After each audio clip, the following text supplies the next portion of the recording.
I'll call this meeting to order. Let's start with the flag salute. Of the United States of America and to the republic for which it stands, one nation, under God, indivisible, with liberty and justice for all.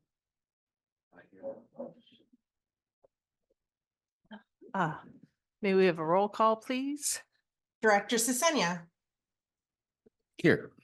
Director Fourcroy, I'm here. Director Gatchell, Here. Vice President Womack, Present. President Ohilsky. Did you get that? He's here. I see him coming. Thanks. Okay.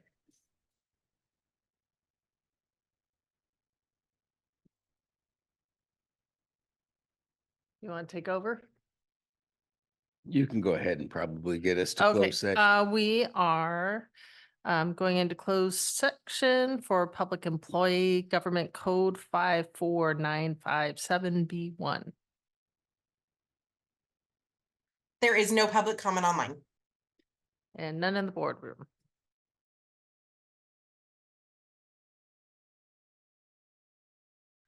Okay, so the board adjourned to closed session and we're reconvening to open session. There is no report out of closed session. However, we may have a motion for discussion in open session today.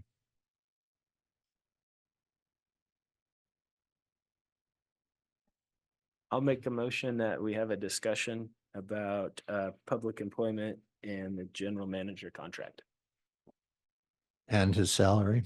Second. and his salary. Okay. All right, so we'll have a discussion about those items. So we did our evaluation, which Ron came out very highly on. Very, very good general manager. And as part of our annual evaluation, we need to decide what he gets for his upcoming salary, if there's an increase or not increase. So that's what we're going to talk about right now. So. Well, before we, just throw that salary number out, I'll spare you all the comments that were generated as part of the review, but we're lucky to have Mr. Munns. We know it, and we appreciate everything you do. And I think that we at least need to offer him a CPI, cost of living. Well, as I understand it, our Margaret and Laura both got a 3% CPI increase.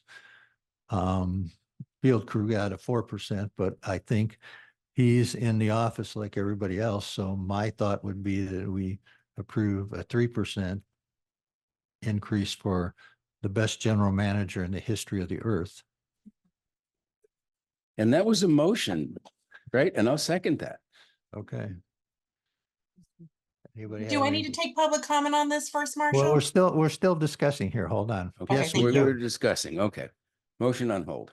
Yeah, I agree with the CPI increase for sure. Ron has done an exceptional job over the last 5 years. And I think that's a fair increase for him.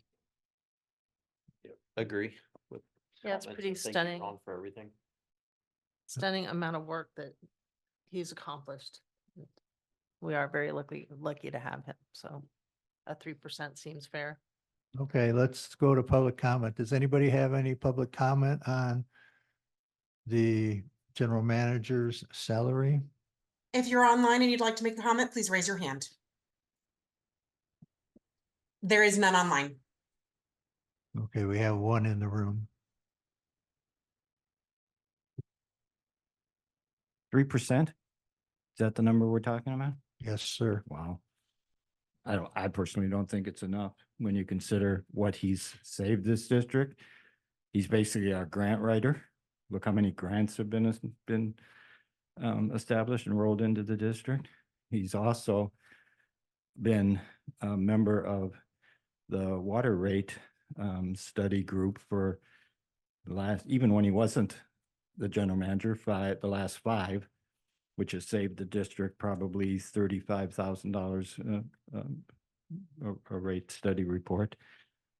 He's here at 7 in the morning or earlier, because I drive by at that time. Sometimes I call him and say I beat him into town. He's here late at night. 3% is fine. My concern is whatever it takes to keep him, because he's at that point where he could say enough's enough, and I want to retire and I want to enjoy surfing and vacations with his wife and stuff. We don't want to lose him. This by far is the best general manager this district has ever had. And it'll be a sad day when he says enough's enough. Thank you. Thank you. Just to let you know, we did have a cloning discussion tonight as part of that. My name is Pam Willett. I've worked with Ron with the city of San Luis. I know that Ron has lived here for years. He's always had a vested interest in the community. In the past, we've had general managers that were not. Ron's expertise and his caring for this community shows in the work that he does. When we had that burn collapse, he was out there till midnight doing what needed to be done when he didn't really have to be there, but he was. Somebody that cares that much for the community, I don't think 3% is enough. I won't throw a number out, but I think you kind of need to up that to show our appreciation. We have a surplus. You know, we're a solvent community, and it's been a while since we had that. But with his leadership and guidance, we're pretty healthy. So pay it forward. Thanks. Thank you. There's nobody else, no other public comment? Okay. Ron, would you like to just say anything? Well, I'm fairly speechless, which is unusual. But I appreciate it. And when we were talking, we've been very blessed to have a board that we've had for the last 5 years that I've been here. We've got a lot done. This community, I've been here since 1975, is awesome. We've been through a lot as a community, a lot of ups and downs. And I think we're on a good up right now. Things are getting done. People are taking notice of what we need to do. So anyway, long story short, I feel very blessed to be here, and thank you very much for all the comments. But we'll close public comment. Any further discussion or? I guess I would add that any money saved by not paying him what he's worth, we're going to put into getting help for him, because we've got a lot going on in the next year or two, an awful lot. And so Superman has his limits. And so we recognize that, but we sure appreciate you. And I think there's been a motion and a second. And I agree is worth more, but he actually is asking for less, and this is more than but we just feel not even doing the CPI is not enough. I mean, that we don't feel good about doing less than the CPI. Okay, go ahead. I think we need to call for a vote. Yep, I think. Okay. We don't need a roll call, do we, Laura? No, we do not. Okay. Well, let's take a roll call anyway. Laura, we'll take a roll call, please. Of course, President Ohilski, Yes. Director Sisenya, Yes. Director Fourcroy, Yes. Director Gatchell, Yes. Vice President Womack. Yes. Okay, that ends that item. So thank you for your service, Ron. Thank you. We look forward to working with you for another year Yes, and longer. and longer. President Ohilski, I forgot to mention that the Paul Province Battalion Chief Province said they needed to postpone the Oh, pinning. Okay.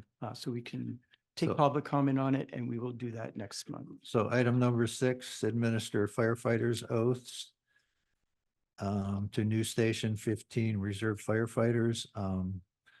So is there any public comment on this item? If you're online, raise your hand. There's none online. Okay, seeing none, then we'll move on to item number 7. It's too bad. I was kind of looking forward to that. That's always a fun event, but I understand there's probably a bit going on right now. That and some of the new recruits hadn't finished all the certifications they Okay. needed to take the oath. Oh. Okay, so we'll move on to item number 7, public safety reports. 7A is the fire department report. We just have the written one this time around. Chief Province has been out of the county for the last 3 weeks, and so he said he would be back next month as well.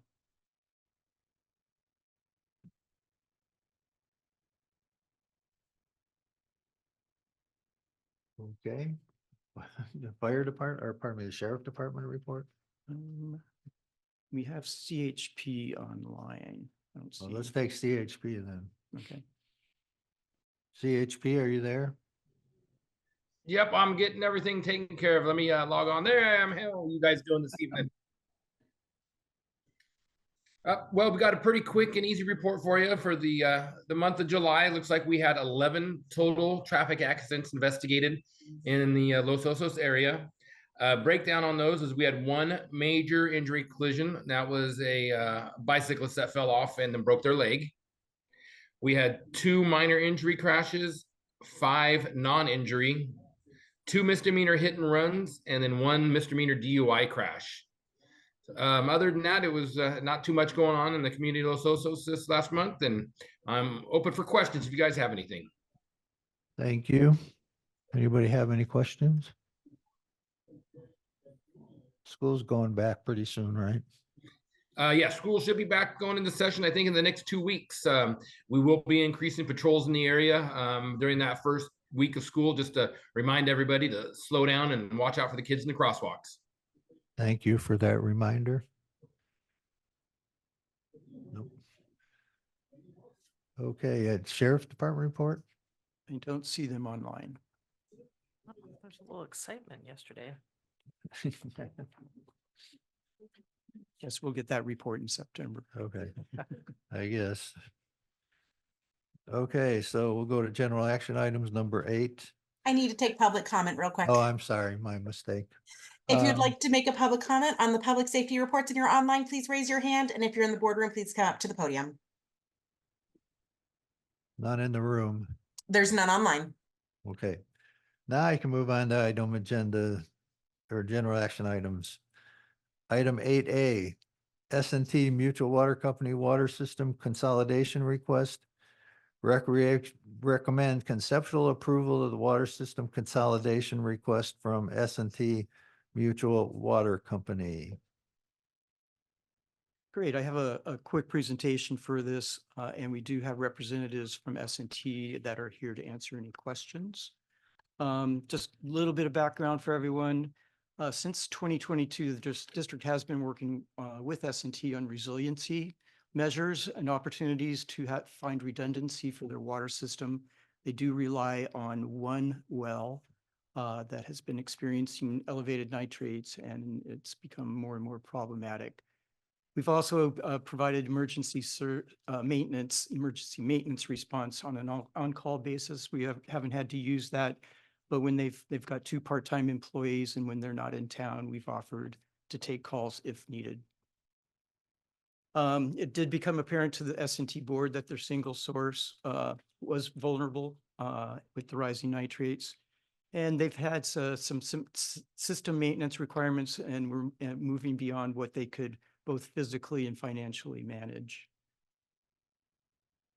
They did an alternatives analysis for consolidation, which included the CSD, obviously, Golden State Water, and we do have a representative from Golden State in the here tonight as well, and the County of San Luis Obispo, because they're actually regulated by the Department of Public Health for the county. The results pointed to us being the best option. They based it on, they had 4 criteria in the report, and the report is online and is part of the agenda packet. Resiliency and supply. Both Golden State and CSD rank high there because we are working together to solve our water issues. Ease of connection. Golden State is in closer proximity. But our water rates and future costs are better because we do have lower water rates than Golden State. And the main one, in my mind, was governance and operations. Being a public water system, they can come here, participate in water rate discussions, and technically they could be on our board of directors already. They are part of within our boundary and part of the CSR, part of the community services district. It was important for them to do shareholder outreach, a mutual company. For people that don't understand mutuals, each customer is actually a shareholder in the company. They had 2 board meetings. I attended one of them. They sent out mailers and links of information, had it on the website to get people to read the information. Had yard signs even that directed them to the website. They did emails to the shareholders, and then of course answering questions and comments received by email and or phone. The Utilities Advisory Committee did review this at their last meeting. They had a very in-depth discussion regarding the report, and they did have questions about ST's infrastructure and other, just great questions. And Golden State did submit a letter which outlined their concerns about the consolidation, and that was in the agenda packet as well. And there's quite a bit of discussion around that. S&T has submitted a follow-up paper to address some of those concerns, and they are here tonight again to talk to that if there are any questions. And by the end of the night, the UAC recommended conceptual approval, that the board consider conceptual approval. So what does consolidation mean to the district? Well, if it is conceptually approved, there are multiple steps we would have to go through. This process could take a year or even more if we start down this path. There are 7 steps designed for the system and to confirm and the commitment to consolidation. The first 3 have already been checked off basically by S&T. If conceptually approved, we would move on to discussing this with the Division of Drinking Water, which is the state agency that would be making most of the decisions. We'd be looking at funding and of the consolidation and changing of the boundaries for our water service area, and then go through the ultimately go to dissolving of their system and then becoming part of us. And this bullet speaks to that. The shareholders, if they decide to come to us, they become district customers, and S&T would dissolve. And if the partnership's approved, we would notify the state board. And this is important. S&T will bear the full burden on applying for grants and getting the financial resources for the consolidation project. There would be staff time involved, mainly mine, to help facilitate the process and answer questions. Excuse me, I got to take a drink of water. There is a grant program called SAFER that provides financial incentives, and that's for small water systems statewide that are experiencing issues, and the encouragement is financial incentives to help nudge those consolidations along. That's the end of my presentation. Here to answer any questions that I can, but again, we do have representatives from S&T and Golden State on hand. Okay. Thank you. I have a question, just a basic question. What does conceptually approved mean? Well, at some point, you're going to approve it if we get to the end. Right. And so conceptually is now allowing me and S&T to move forward. We need a letter from the district saying that we are interested in the consolidation. Okay. There's multiple steps to get to the very end. Okay. Are they going to be paying for our time? We don't have a reimbursement agreement. No, Well, shouldn't we? that would be up to the board. How many hours do you imagine you've spent on this already? Not that many. It's been a few meetings. Nowhere near a couple hundred hours. I thought I'd heard that thrown around somewhere, No. which is a couple of months of staff No, time, which, no. okay. I just want to make sure about It's, that. and I don't track it, but I'd say less than 20. How much in the future? Don't know that yet. Because they're going to be handling all the paperwork. My involvement would be in the decision, knowing what the decision points are and bringing that to the board.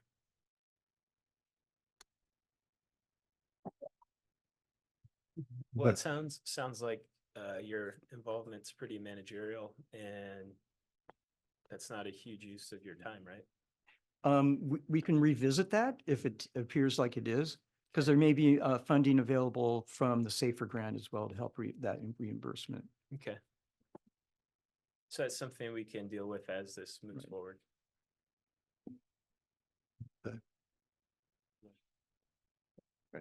Mr. President, Daniel Chung, Legal Counsel. So I think conceptual approval, it has the word approval in it, as you know, but really I think the closest analogy and the easiest way to understand is its direction to staff.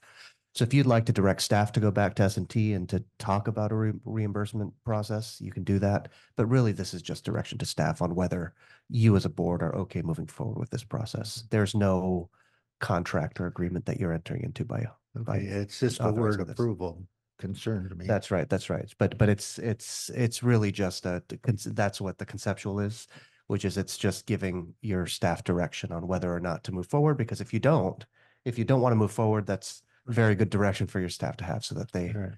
cut off the process. All right, we're putting direction to staff in the notes here, so we have that on the record. Well, conceptually, I like this idea. I think it's a really cost-effective way for S&T to essentially get more wells connected to their taps, because that's the problem. Right now, they have one well, it's being impacted by nitrates. So if we're able to essentially hook them up to our system, the CSD is very cost-effective at that in our community. Gives them the ability for local governance, and they're already part of the district. So for me, it makes a lot of sense. So I appreciate your work on this. I have a question. You mentioned that there have been additional communications from S&T in response maybe to comments made at the UAC. The consolidation analysis that we have in our board packet, edit code 10, June 3rd, 2024. Is that what we saw at UAC, or has it been updated? Is this the update you The referred physical to? report wasn't updated. What they did was supply a document that I believe is at the very end of the packet that re-looked at like the rates and then the cost benefit, that kind of stuff, those sort of issues that were brought up. Attachment 3, is that?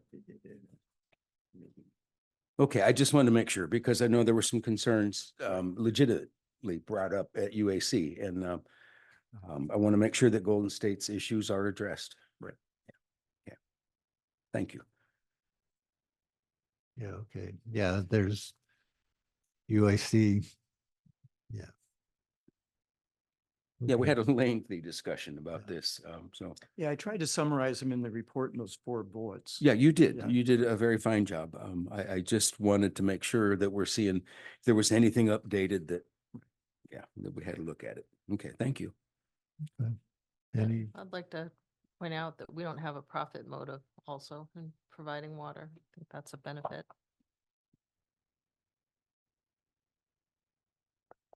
okay, we'll take open public comment then. If you'd like to speak, please step up to the podium. And if you're online, please raise your hand. Thank you, Mr. President. Good evening, board members. My name is Jeff Edwards, and I'm a 48-year resident of Los Osos. This evening, however, I'd like to object to any further consideration of the varied requests made by S&T Mutual for 3 fundamental reasons. One, as we heard tonight, Ron Munns is an outstanding general manager, but he's only one man, and by his own admission, will be retiring permanently in the very near term. And this district, in my view, has 3 top priorities. 1, close out FEMA and the whole Cabrillo Estates drainage basin flood issue. Secondly, make a decision about the future of the fire station facilities. And thirdly, completion of the State Water Project intertie pipeline. Those are the priorities, not S&T. Secondly, absorbing S&T has the potential to strain critically important relations with Golden State Water. A good relationship is vital to groundwater basin management success and all that that entails. Thirdly, S&T has been a divisive member of the Basin Management Committee. And I encourage you, as evidence, to watch the May 20th meeting. It is embarrassing. I would be embarrassed for S&T. Moreover, when the Division of Financial Assistance of the Department of Water Resources, not drinking water, but DFA, when they understand that Golden State Water Company is contiguous to S&T and a connection could be made for $30,000 as compared to a multi-million-dollar connection of 1 mile or more through Golden State Water Company's service area, they're going to reject the grant application. It will be dead on arrival. It's not feasible, and in any access that is contemplated for the zero interest loan that may be forthcoming, that won't happen either. Please don't waste any more of the public's time on this, your board's time, or certainly staff. The UAC meeting that I attended on the 17th of July, where the consolidation analysis was presented, the preparer of this report didn't even show up. She sent another member of their board that could not answer questions. Mr. Cecina can verify that. So in the recent past, S&T has spent tens of thousands of dollars tilting at windmills, hiring consultants, trying to find somebody that will fix their problem. And I'm sorry, but it's their own problem. And I'm a Golden State Water Company when you want to talk about rates. And for 5 units, and I'll conclude with this, for 5 units of water on a monthly basis, I pay $128.93. Okay, The that's it, same Jeff. amount of water from S&T is $107.50. All right, thank you, thank you, Don't waste any more time. thank you.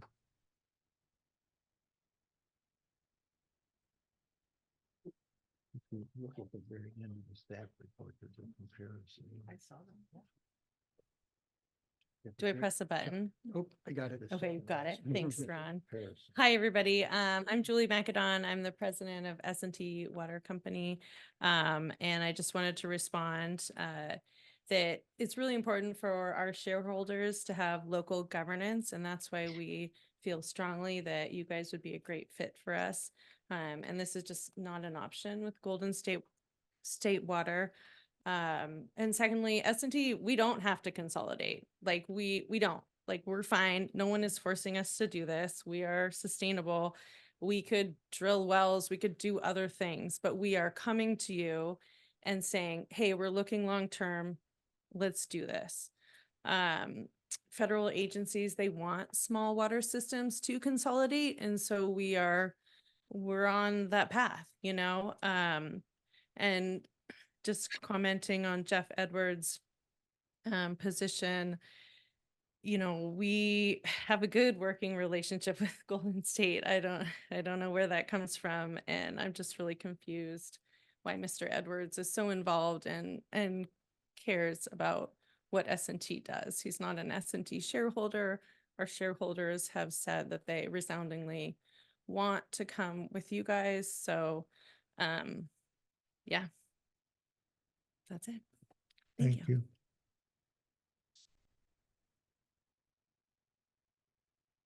Becky McFarland. I'm so glad this is happening tonight when there's people at this meeting, because there's so many, I mean, this is important. Other things, people should be hearing about their water supply and participating. I'm all for S&T joining the CSD. I agree. Let's go with local. Nothing against Mark. I like Mark. I'm a Golden State Water person. I used to have 2 shares in it, so I could stand at meetings and go as a shareholder, but when they started losing money, I sold my shares. But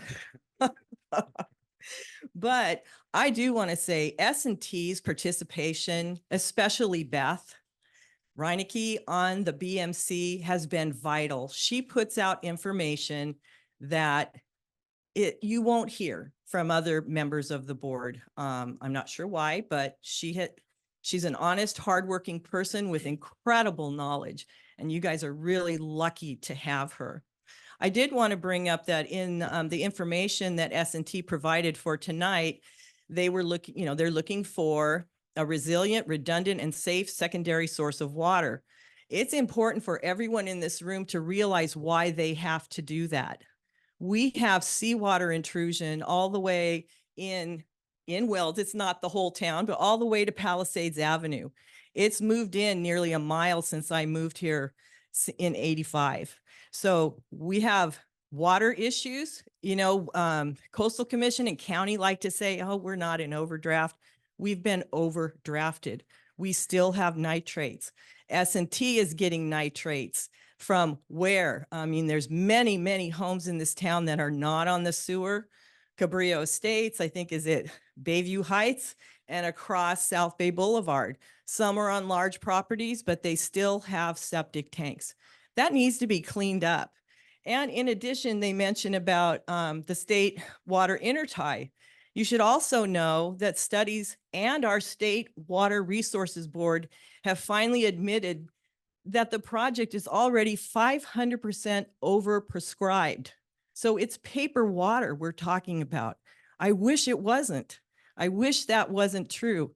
But people, get online and start reading about this. It says one of the misguided projects that were built on paper water is our coastal branch to the state water project. That's where all of our, this never gets easier, but please stand up and yay S&T for joining CSD. Thank you. Good evening, directors. Mark Zimmer, General Manager for Golden State Water Company. Here tonight to make a few comments and follow up on the comments Golden State provided at the Utility Advisory Committee meeting. We very much appreciate staff's report inclusion of our comment letter and the additional analysis by S&T evaluating the financial impact on its customers. I did want to point out, however, a few inaccuracies that we noticed in the current analysis. The rate analysis still compares LOCSD and S&T's bi-monthly billing to Golden State's monthly billing. The analysis also relies on average water use rather than the median water use. Both of these factors result in showing a large discrepancy between customer billing than actually exists. It also is worth noting that the inclusion of the profit line item in the rate comparison is misleading to Golden State's rate setting process and seems to suggest that Golden State, being a private company, is a negative factor for the customers and their rates.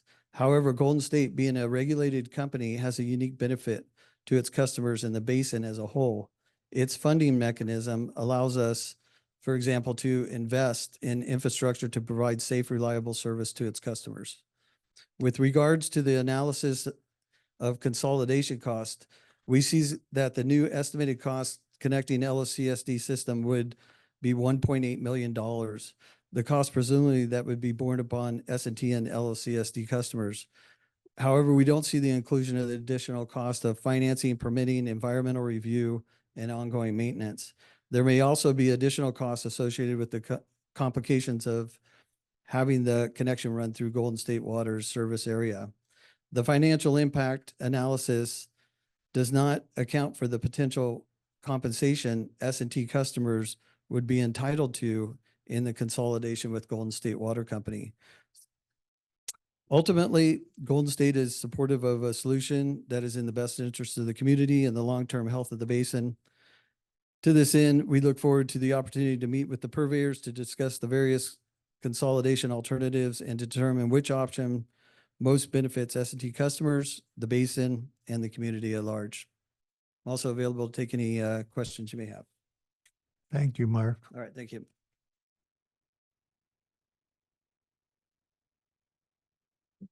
Hello, Emily Miggins, Los Osos resident. I just want to say I think it's a great move, and I just want to back up what Becky said about Beth Reineke in particular and her participation on the Basin Management Committee. She is a scientist. She presents herself like a scientist.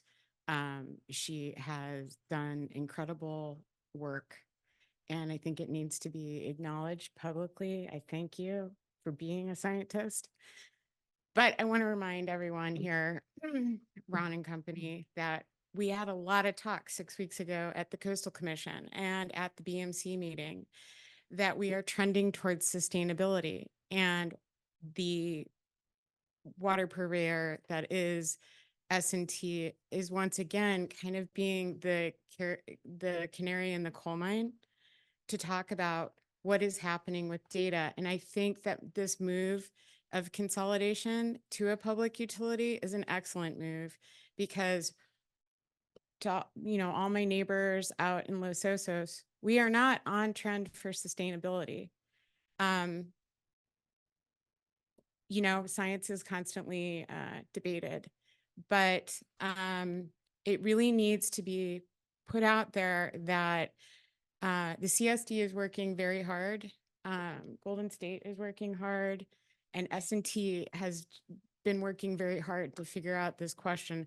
But when you read a letter and a report like S&T has put out there for the Anastasi conversation with the Board of Supervisors on October 31st, 2023, and what we've been hearing about not just nitrates, but chloride metrics rising, which indicates seawater intrusion. And then on top of it, forever chemicals. Most of our community, even though people have lived here for 40 and 50 years, are not participating like we're participating tonight about, most likely Montana de Oro. Get involved, listen. We have one aquifer. We don't have the intertie yet. I know Ron's working hard with the BMC on this question. And, I thank you, Mark. I enjoy your presentations too.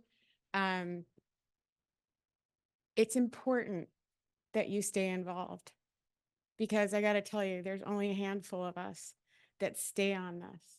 And again, thank you, Beth, for your work.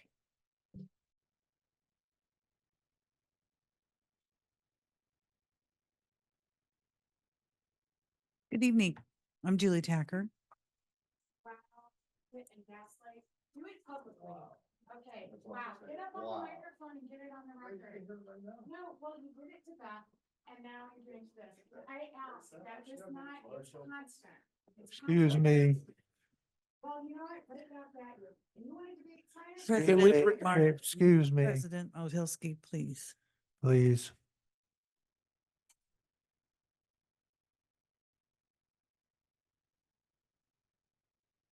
Okay.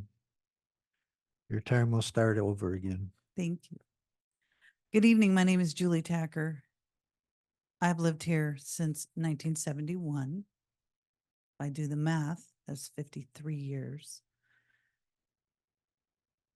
I'm a Golden State water customer. I'm a Los Osos CSD water customer, and I'm a private well owner. And I've been involved in the basin. Okay, and I'm not going away. Excuse me, you're gonna have to leave. No, Go. I'm not. Yes, you are. I just got attacked in the back of the No. room. We're taking a break right now. Thanks, Mr. President.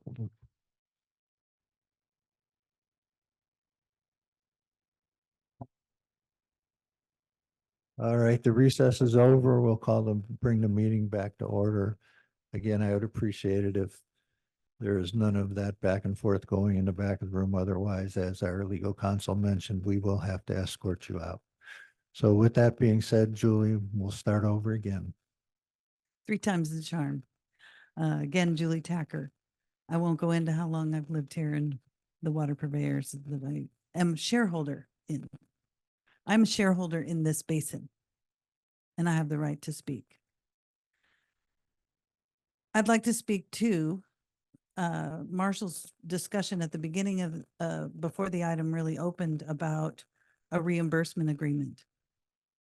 I'd like your board to direct staff to, at the bare minimum, track his hours. Preferably, I'd like your board to direct legal counsel to draft a reimbursement agreement, because just as you went on about Ron's value, his time is valuable. And while you may want to pay him more, you need to be reimbursed for the time he does spend on things that are not district business. Trust me, the S&T staff is getting paid to talk to Ron. So that needs to be compensated to the district, his time. With regard to the motion that is on the screen and it's in the staff report, I like what Mr. Chung said about maybe just changing that, and I recommend that the board direct staff to explore water system consolidation from S&T if you choose to do that tonight, that it is just direction to staff. The president of the S&T board, the other Julie in the room, she said that shareholders resoundingly want to go with you guys. That's a quote. Well, if you use the June 5th staff report that was presented to the shareholders, that's fraught with errors and mathematical problems, of course, they're going to resoundingly want to go with you guys. I think this needs to be fixed first. Get the apples and apples comparisons. Golden State is telling you that there's mathematical errors. Mr. Marketson will tell you there's mathematical errors. Science is math. Fix the math, and then we can talk about apples and apples comparisons and what this is really actually going to look like. And I don't want it to end up in my bill through Ron's time. Thank you. Thank you.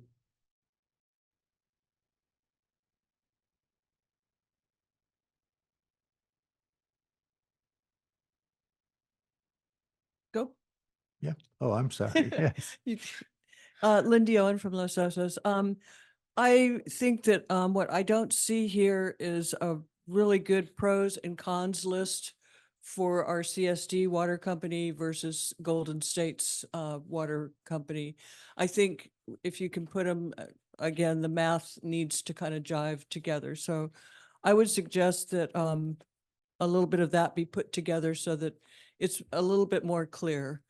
And then I personally think that the entire community, and nothing against Mark Zimmer, he's fabulous with Golden State, but I like the idea of a not-for-profit utility, and always, I think that's always the benefit, can be to the benefit of the people. Again, pros and cons, what it would cost for them for S&T to go with them versus to go with us, and what we have to put in to allow that process. And I just want to remind everybody, the S&T area is right below Cabrillo Estates, which is, it doesn't take rocket science to figure out that 300 septic tanks flowing down a hill on a grade are going right into that area. And that's where the pollution is.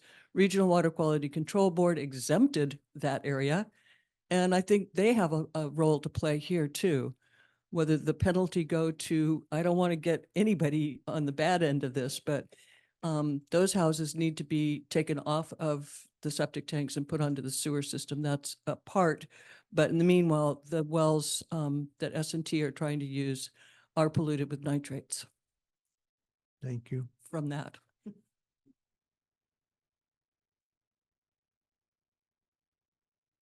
If there's anybody after Richard, would you please get up and stand behind him, please? Richard Margetson. Chuck, did that bring back memories of Move the Sewer? We haven't had a rocking meeting in quite a while. For a person who's had meetings stopped and been asked to leave the room, that was interesting. The will of the people.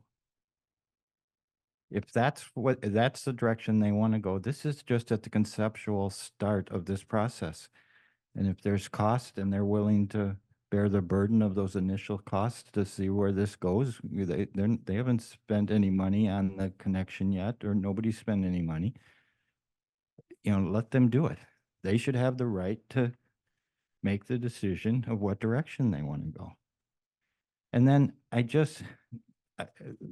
there's wording that just bothers me that's out there that we heard at the Coastal Commission, which I wasn't happy with that decision, but that, we're not trending towards sustainability. Okay, well, maybe the word trending should be taken out. Maybe we're working towards it. I mean, if we're not moving that direction for sustainability at some point, then why are we having Ron work on these projects like the intertie or the East Side Well, those type of things? Why are we just, chuck it all and say, that's not the direction the board wants to go? So maybe the word trending needs to be changed to working towards or moving towards or whatever. But that's keeping him very busy. And I believe we are trending towards eventual sustainability. Water consumption, when I got involved back after the district was formed, water consumption is less than 50% of what it was at that point in this community. More than 50% reduction in water consumption. So we are moving in a direction to try to save this basin for the current customers. Thank you. Thank you.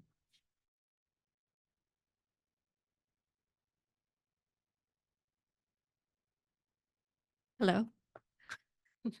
Hi, I'm Beth Renicky. I'm with S&T Mutual Water Company. And I'm here to address not only some things that were mentioned tonight, but I mean, I wasn't here at the UAC meeting, and I wouldn't normally say this, but I was actually serving for the Air National Guard, Jeff. I am a public servant. I'm not putting this out there as a bomb so that Aaron can come here and try to field questions that only I can answer because I put it together. That those comments were mean and cruel and completely unnecessary. I stand by what I put together. The reason why there's not another report is because the intent of that report was for the S&T shareholder. That was put together to inform them of the options. So I think it's important that we decipher what this is and what this is not. That report was put together to the shareholder.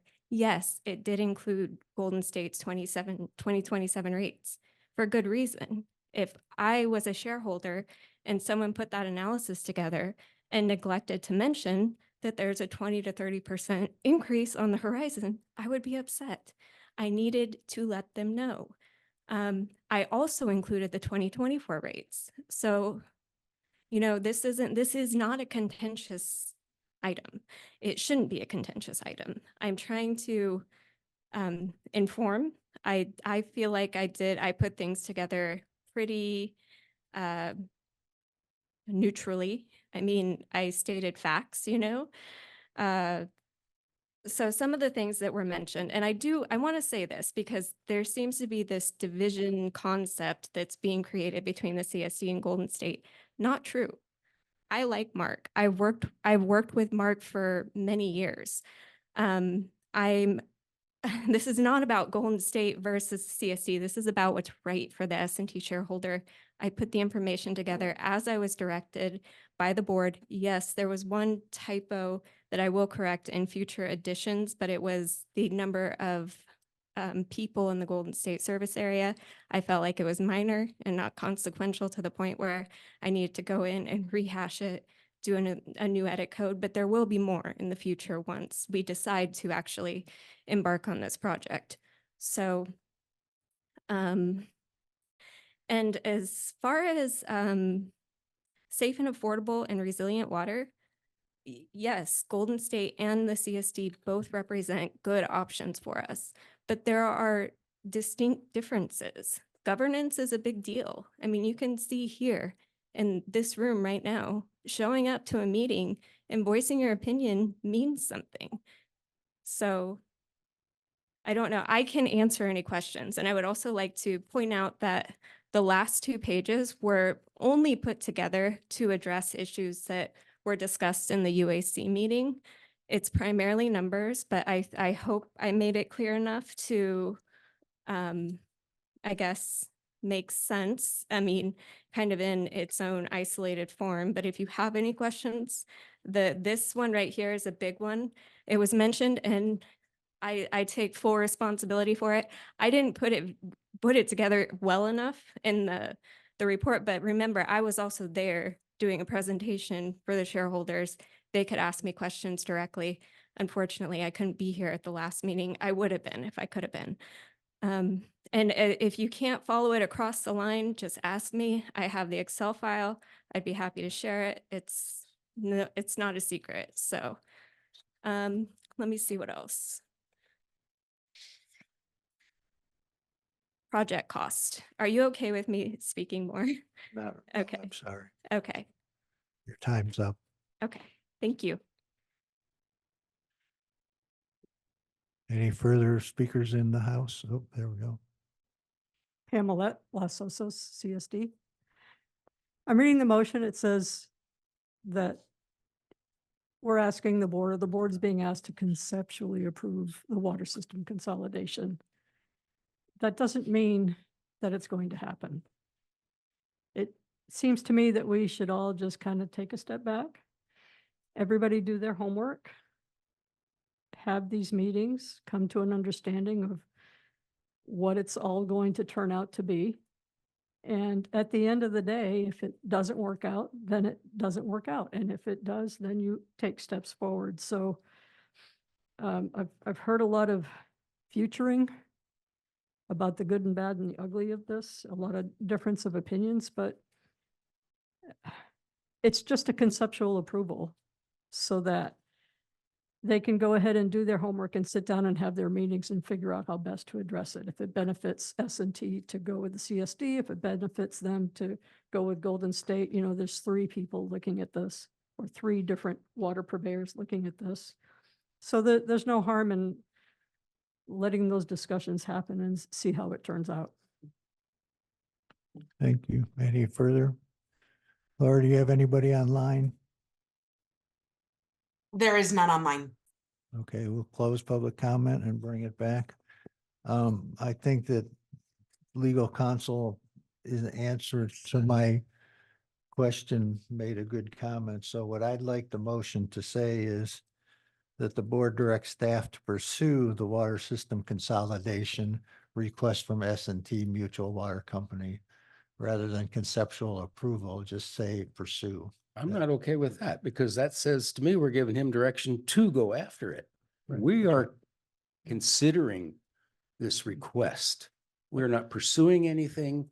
We are not after anything. Maybe consider the consolidation request, but I don't like the word pursue. If I can interject here, basically what S&T and Division of Drinking Water is going to want is a conceptual approval that we are serious about doing this. Yeah.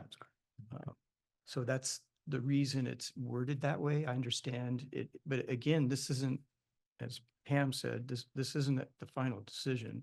This is just to start the process. It's to allow them to continue their homework. We've got a long way to go. As Mr. Edwards pointed out, there will be state agencies reviewing these applications for grants and the whole consolidation process very thoroughly. We're keeping the ball rolling. That's all we're doing here. So legal counsel, could Yes. you discuss their? respond to Certainly, that, please? yes, Mr. President, I'm happy to clarify my comment. So I'll go to your general manager's very thorough report. This is on page, I think on page 3. So based on the discussions to date, and if the board approves in concept the consolidation, which is the motion that's being recommended by your staff, the project will begin at step 4, which is to call the Division of Drinking Water District Office and to continue that conversation. Your conceptual approval, not just, again, if you change the motion, your conceptual approval is needed in order to continue this process and to have that conversation with the Division of Drinking Water. My point was simply to say and to clarify for your board that a final agreement will have to come before your board before S&T is dissolved, before the agreement is finalized.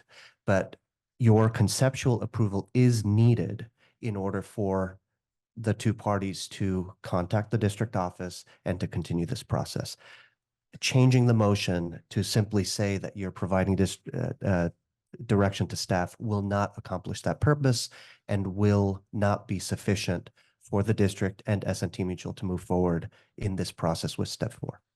Now I'm reading that paragraph in here where it says that, and as long as, I mean, we need to have the conceptual approval so that the process can move forward. But I like the beginning of that paragraph too, though. It says where there are many issues that need to be addressed and questions be answered before a formal agreement can be brought forward for consideration.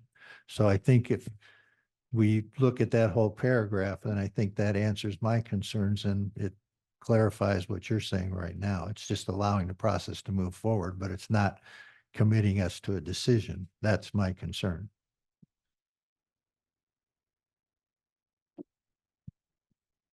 Yeah, I like the motion as it's published, and Oh, no. I'm gonna go ahead and move that the board conceptually approve the water system consolidation request from S&T Mutual Water Company. Before we go forward, can I ask Mark a question? So, Mr. Zimmer? yeah. Yes. So in your letter, you say you guys charge monthly, and so the numbers don't kind of work out. Can you help me understand what they should be? Well, when I looked at those numbers, I did look up some monthly bills under those amount of billing units, and the number in the report wasn't what the customer bill was. So there was quite a bit of difference there. So I don't know. Beth said she had the spreadsheet and put it together. I don't know how that was compiled, and so I just know that I wanted to look at actual bills of customers and say, is this truly what that number would be? We predominantly looked at 6 billing units, figuring that maybe S&T's has small water usage like that. That would be about the average number that we may see in a monthly bill. And then the fact of the service charge, you have a monthly service charge, you have to look at and account for those. There may not be as much discrepancy in that service charge. I didn't really go through and go to that analysis level. I just looked at the end result. I looked up a few customer bills and I said, this is not the right number. Okay, so it's just I've kind of looked at trying to calculate the difference, and because the bills are put together in different ways and there's a service charge, it's not just it's very hard to get the real numbers.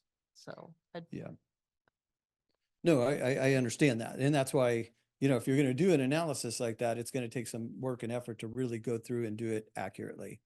And I don't know I haven't really had the opportunity to discuss any of this with S&T. We tried to get together with them and talk about it. We'd be welcome, we'd love to sit at the table and go through all of this and really talk about, what does Golden State have to offer? I know the governance is a big part of S&T. I hear that loud, community. I've been working here since 2007. You guys are a strong community. I fully understand that. So that is something that, you would definitely want to consider. But what I do want to make sure that we do is we get these numbers right. We also get, what does Golden State bring to the table? And, you meant talk about the for-profit part of it. So that part of it is, we are a regulated utility. We have shareholders. Those shareholders buy shares of our company. We take that and turn that into a capital investment. That doesn't go into my pocket or executive management's pocket. That's not a profit. That whole statement is completely off the mark of what a regulated utility represents. What we do is we're required to reinvest that back into the system. And that's why we have such a strong capital program. And that's the part I was trying to explain why it's so beneficial to a small community like Los Osos, because you have a lot of residual funding that comes in from the corporation at that level. As each shareholder puts in, they don't just put it in for Los Osos, they put it into the company. So you get a lot of benefit from us being part of Los Osos too. And those are the kind of things I'd really like people to understand. The fact is, you talk about the condition of S&T's system. Golden State would actually, there's a value to that system. We would actually purchase that and cut each shareholder a check for their portion of the system. So there's things like that, that when they talk about, they went out and did public review, did the shareholders actually know those kind of things existed in their evaluation and determination? And then, you know, overall, we got our work cut out in the basin. We really want to make sure that we're strong going through the district. Ron and I work together really closely. You talked about that. We got to make sure that that pipeline is a concern of mine as from operations. Been operating water systems for 25 years. To cut a pipeline through another water system is confusing. When that water system, when that line breaks, that's the only connection to the S&T community. Golden State has the opportunity to connect to multiple points to their system and provide reliability. Then you talk about the nitrate. We have a nitrate removal treatment system that can treat a large portion of the upper aquifer that's untapped, that could really help our seawater intrusion. There's a lot of benefits that we could sit there and go through and evaluate. I mean, I appreciate all that. No, but- I but just we're- wanted we're to going share. Way beyond the Yeah, question no, about what was in like the I say, spreadsheet. I don't mean to take your time, put a but motion already on the table, and I appreciate your question. But yeah, to me, that's. Watch the UAC meeting. going too Watch the last UAC far. meeting. Okay. All that was at Appreciate that, UAC. though. Thank you. thank you. I'm ready to second that motion. I would like to make sure that you do keep track of hours, that kind of thing. This question keeps coming back up.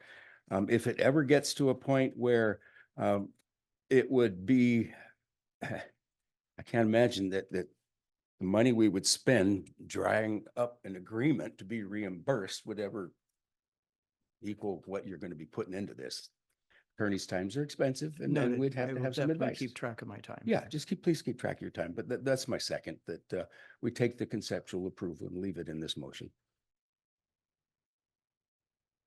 Okay, we have a motion and a second. Any further discussion? Okay, Laura, can we have a roll call, please? Director Forcroy, Yes. Director Sisenia, Yes.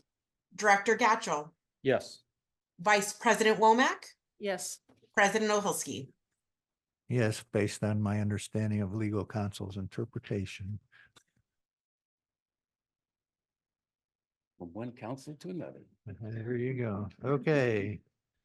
So with that, then we'll move on to item 8B, discussion on the park space in Los Osos, future admission fee to Montano de Oro State Park, and direction to staff to submit a correspondence to the county of San Luis Obispo regarding the park issues. The recommendation is submitting a correspondence to the county regarding park issues. That being said, I'll turn it over to you, Ron. Okay, I'll try to frame this up. I know there's a lot of people here that'd like to comment, so I'll make this brief. It's well known, especially to people in this room, that we've historically been underparked in terms of space.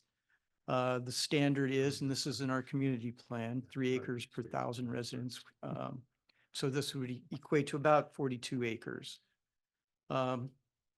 Currently, we have 6.2 acres. That's our community park over on Palisades. But I did want to note, and this was part of the motivation, as with the approval or tentative approval of the community plan by the Coastal Commission. It'll go back to the board and then back to Coastal. One of the sections says Los Osos has 1 community park, 6.2 acres. In addition, Los Osos residents have convenient access to Montana de Oro State Park and other special recreation facilities, and I won't read all of those. And then we have public schools to augment the community's recreational facilities. So that was a key thing that was brought out discussing this with a couple of the board members. We feel that stating that Los Osos residents have convenient access to Montana de Oro implies that this is fulfilling a part of our lacking park space in town.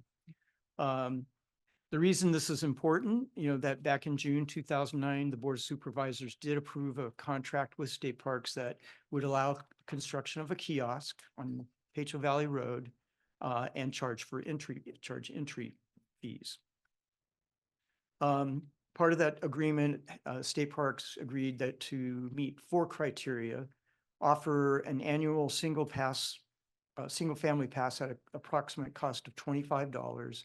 Offer free day use for volunteers who serve in the local district with at least 40 hours service annually. Then a couple of others, this was directing the new revenues towards the development and maintenance of trails in new park properties being acquired in the Irish Hills. And agree to proposed amendments, and this is also important, to operating agreements relative to rent payments, capital improvements at Morro Bay Golf Course as submitted by state parks under previous cover. So all of this, it appears in the negotiations between the state and the county that it appears that the county used the road into Montana de Oro for approval of the kiosk and entry fee as a bargaining tool to receive better terms on the other parts of the operating agreement, which include Morro Bay Golf Course, Cayucas Vets Hall, Cayucas Pier, and other amenities. In the current operating agreement is in effect through August 24th. There is going to be a board hearing to again approve an extension of that. That is, the date of that is uncertain at this point in time. So the outcome of the state and county negotiations process, sometime in the future, Los Osos residents will lose free access. Could, I should say, this isn't a done deal, but could lose free access to one of the park recreation areas identified in the community plan as a mitigation for not having adequate parklands within the community. This, in essence, we believe, leaves Los Osos citizens paying for a part of better terms in an operating agreement for other facilities outside of Los Osos. There are other impacts that Montana de Oro puts on us. There's an estimated 700,000 vehicle trips into the park annually. Though there may be some economic benefit, may trickle down to some of our local restaurants. There's also a lot of risks from increased congestion and the many intersections and just the general traffic that it causes through the core of our town. So that's my presentation. We do the direction, or the recommendation is to direct staff to write a letter taking in all the comments made from the board and the public tonight, and then authorize the president or his designee to sign and submit. And with that, we can have a conversation. Thank you, Ron. I have a question. In these discussions or negotiations or whatever you want to call them, have they discussed at all the fact that we're providing fire service to Montana de Oro? Because we're providing that at the expense of our residents, and they're not paying for it. Well, it's more complicated than that. When our agreement with County Fire, there were concessions, financial concessions that they made for us, and this was back in our 2004 agreement to provide that service out there. So it's probably not factual to say that we provide service at no cost, that we get compensated by, for instance, we don't pay for the battalion chief's salary, and training officer and some other things in there. But it is a concern because we are responding more and more out to the park. We've got some recent data that we still need to crunch through that I think we need to present to the board at some point. It's not only Montana de Oro, but there's other areas to the east of town as well. Yeah, that's a concern of mine that we're providing a fire service. It's a valid concern. Thank you. Yeah, I had the same thing from ESAC meeting. We've been talking to the state. And I think we should have at least an opportunity in this letter to state that concern as an impact, and take that opportunity to get in front of the county. Yeah, I would just be careful because we don't want to confuse what we're doing here, because we're going to have another discussion about the county contract coming up soon. And I think it'd be better that we kind of keep it to our desire for parks and not mix in the fire service. Yeah, I knew the mix would be happening, but it is a valid thing for us. Well, we do have, the CSD has a Parks and Rec jurisdiction. We have a Parks and Rec fund and committee, which is why this is something that we're discussing. And like the staff report shows, MDO is one of our parks in town.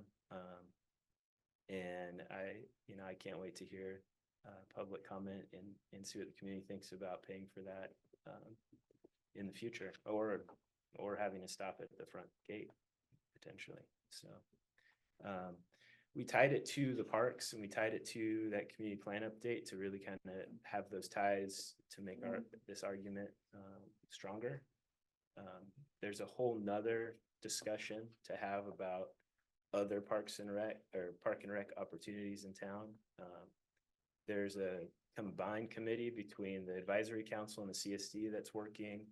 And there's two completely different topics, but with Sunnyside School and Questa Inlet as some other pieces of the pie here in town.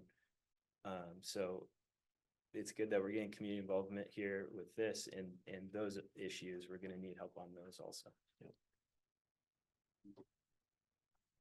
There's plenty of opportunity for the county to spend money here. Sure.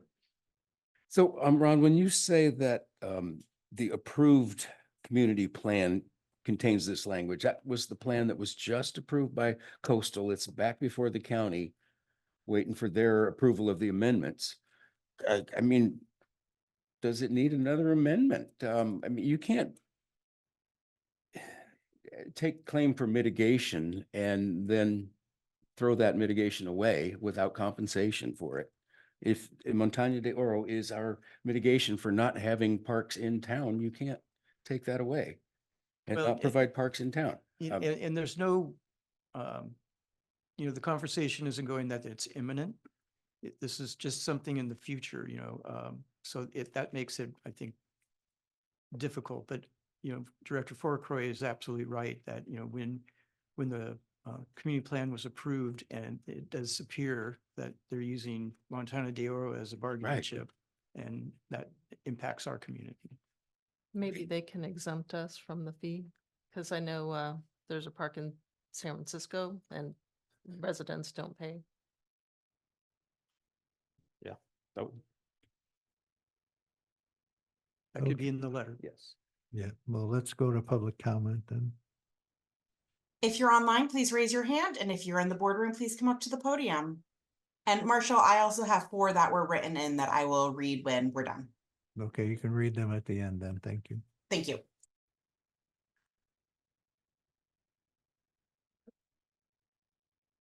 My name is Pamela. I live here in Los Osos. I enjoy that park. I like being able to just drive there and use it and hike it and walk along the trails. What I've noticed over the years is the impact that the promotion of that park, statewide, nationwide, has had on the traffic coming through town, on the parking along at the park. Now there's hardly any parking. I try to go during the day, during the week, because on the weekends, you can't find any parking. And if I talk to the people on the trail, they're from San Diego, San Francisco, everywhere but here, which is fine. But to turn around and now put a kiosk and charge everybody for the use of the park, especially since, as I'm just finding out, that any money that comes from that is not going to come back here and benefit the people of Los Osos. I didn't realize that there was mitigation, that is considered one of our parks because we don't have the proper acreage. I agree with the idea that all we do is show our ID, and if we're local, we get in. Anybody else that wants to come here, okay, pony up, pay your fee to help maintain the park. And if they're going to send the money to Irish Hills and to the Vets Hall in Cayucas, and it's not going to come here, it seems like Los Osos is on a lose end. There's no win-win-win in any of this. And we need to make sure that we're heard and we're recognized, and that we're adequately compensated, either by returning money, and maybe that, and additionally, not charging the residents for the use of this park that we love so much. I would be more accepting of the impact of people coming from all over the place to enjoy that park if I get in for free and they have to pay.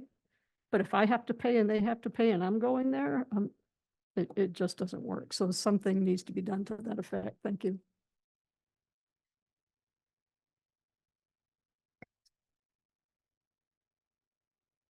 Hello, everyone. My name is Shane Crockett. Thank you, everybody at the board for standing up for your community in support of continuing us to have access to one of our greatest resources here. My question would be if one of the benefits for residents of Los Osos would be a free fee. Just curious to see the time frame, if there is some sort of kiosk. So I'm a little nervous. Los Osos, a little history about, me, my father, my mother and my older siblings moved to Los Osos in 1993. My dad's a carpenter, and this is a affordable place to live on the coast. That's why they moved here, and part of that is on the coast.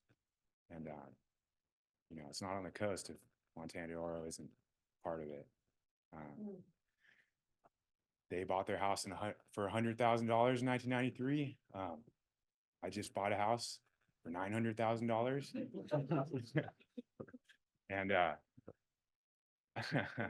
yeah, yeah. So it's undeniable that even in the last 5 years, it's a different place than the place I grew up in. So, I just had a boy. It's all about me right now, but I want him to be able to enjoy it like I did. And it's a fundamental difference if there's a kiosk there. We're lined up at 8 o'clock in the morning. So yeah, it's important to me. So thank you guys. Yeah. Thank you. Good evening, everyone. My name is Mark Fessori. I'm a longtime resident of Los Osos. And I guess my question would be to all of you on the board is, are you here tonight to serve the people of Los Osos? Is that your goal? Because if it is, charging to get into that park to the people of Los Osos, and particularly right now in a time when prices have escalated, he just mentioned the cost of a home, this is a kick in the teeth, quite frankly. And it brings a lot of other questions to mind. One of them would be access to the park. A lot of us that surf, a lot of the guys in this room are out there very early in the morning. And if the state's going to run that kiosk and not open till 8 o'clock, we're going to have a traffic jam like you've never seen. You'll think congestion. And when you see that, it'll be much worse than anything we've had. But more than that, much more than that. This is a very, very special place, and people that can't appreciate it, they're never going to appreciate it. So, but those of us who live for it, those of us who have built their life around it, I just think that you should do everything you can to step in the middle of this and not let the county or the state force us into anything like this. Thank you for your time. Thank you. Hello, Shane Stoneman, Los Osos resident. Yeah, along the lines of what Mark said, I think it's important to, and what Shane said, otherwise, if we don't have access to the beach, we're like Alameda in the Bay Area or something. We have access to the bay, but we don't have access to the ocean without paying for it. All the people that love Montana de Oro, we're kind of all caretakers out there, and I don't think we need. I hope we can battle the state and keep them from having to put this in. There have been a lot of, expensive changes lately. You got Mission Country Disposal or trash companies just doubling the bills. It's just kind of a lot to, lifestyle changes over and over. So I'm completely against it. Thank you for hearing my comment. Thank you. Thanks. Hello, my name is Sarah Espy, and I'm a born and raised local of Los Osos. My dad moved here when he was a year younger than me. I'm 19 years old, and he moved here when he was 18 to live with Shane Stoneman, actually, or Shane. And he actually moved here to be closer to MDO. It's a space of remembrance for the people that came here before us on this land.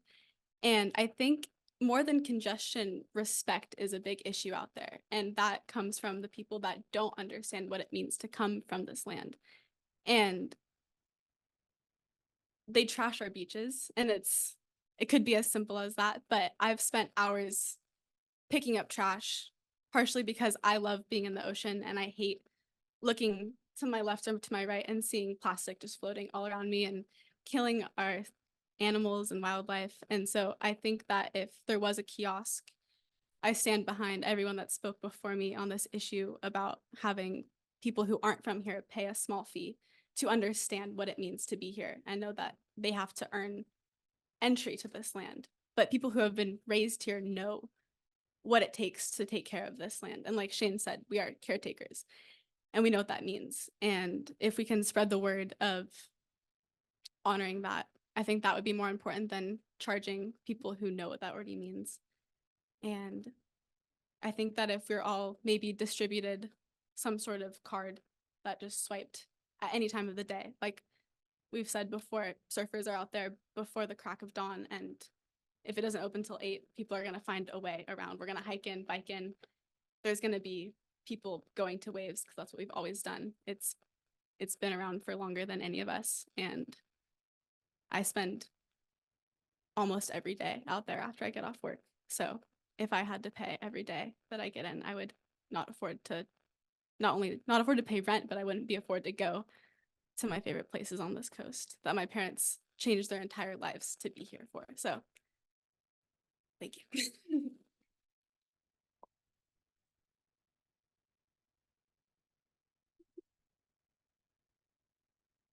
Hello, my name is Elliot Johnson. I'm a Los Osos resident, and I speak on behalf of quite a few people. Very similar mentality of that park is a very special place. Many people have built their lives around that park, and losing access to it would change our lives dramatically. And I would highly encourage, we can look to other places as a good example. The North Shore of Kauai, for example. They've started limiting, these places are getting loved to death, right? Who does not want to go out there? It's beautiful. The resources, the trails, hiking, surfing, mountain biking, bird watching. I saw a mountain lion the other day. It's amazing. To limit the access potentially, it is very hard to park out there. If we look to the example of the North Shore of Kauai, you need to get a permit before you go. You don't have to stop and drive in and pay, swipe, show a pass. You get your permit. I mean, in our high-tech society, you get the permit, you drive in, you park. That's something that may help limit the park, keep it open. My main concern, 24/7 access. I mean, I know we can't go out there and hike in the middle of the night now. Having that open before sunrise and after sunset is crucial to that park and those who use it on a regular basis.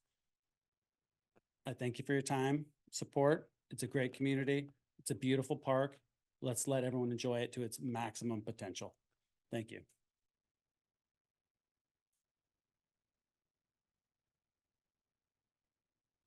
Hi, my name is Angela Avila, and I'm also a resident here in Los Osos, and I just want to agree with what everybody else has said before regarding us being able to come without paying a fee, the hours that we would be able to come. But I'd also like to talk about our students here. I'm a teacher at Los Osos Middle School, and our families that are able to bring their kids for free right now that learn to appreciate nature, the beauty of nature, the science that they see. Our kids are on their screens way too much. And this teaches them how to appreciate being outside. And I know my kids, once they got older, would go on their own too. So I think it's really important to think about the future of the children here and what that gives them. Also, schools regarding parks as schools, you can't go to a school when school is open, obviously, right? So that is limited to park time. If that's something nobody's brought up before too. But I would just like to say, I think it's really important that our kids have a chance and are encouraged to get outside, because that's creating future scientists, future artists, and it's really important. Thank you.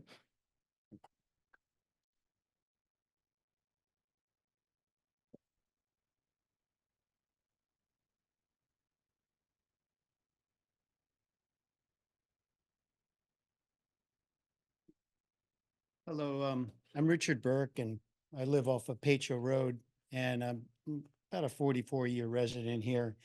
And I do want to echo a couple of things. And as far as the letter that you're recommending, the first thing outside of the letter, I would ask you to, if you could let us know in your discussion about who the contacts are at the county. In this way, we might be able to bring our opinions forward. I imagine you have a contact at Park and Recreations, et cetera, or if you have somebody at the state that you're dealing with.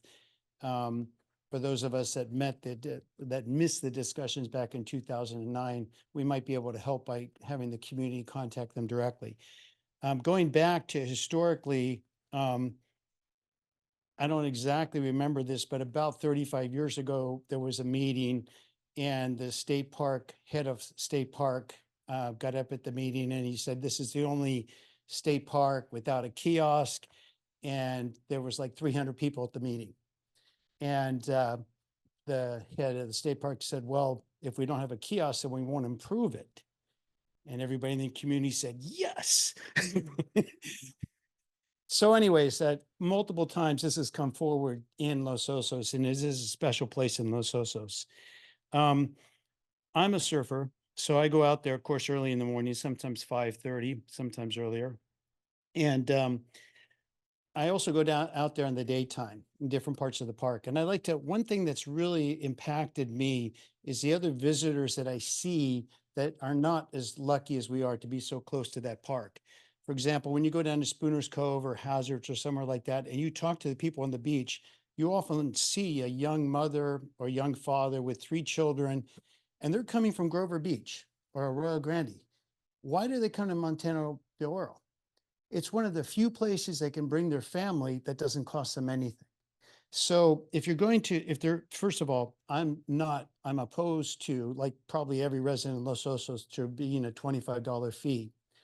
But I'm also, if there is a fee, I would say that there should be, I don't like 40 hours. I think there should be low income people should get free access to that park.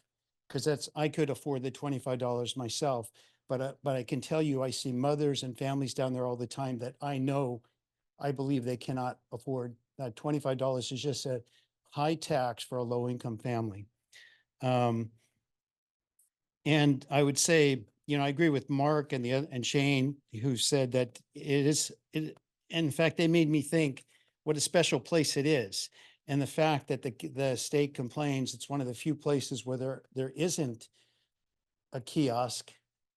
Mark said to me earlier that actually, why don't we set the trend where we set the goal so that other state parks should be free? Why is it be that we should have a kiosk because all the other state parks do? Maybe they should be looking at less kiosks. Okay, thank you. Thank you very much.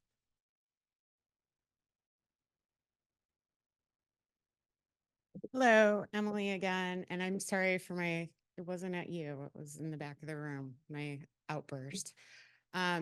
But I wanted to say that I totally support the letter and I think it's really, really important. My sister's an executive at California State Parks and she knows how important, this is to this community because of our lack of kind of just on the ground, parks and ability for children to play. And there's nothing that I love more than going out there and seeing, locals and being able to like identify who's who on the trail. And there is heavy, traffic from out of area, as was well presented here.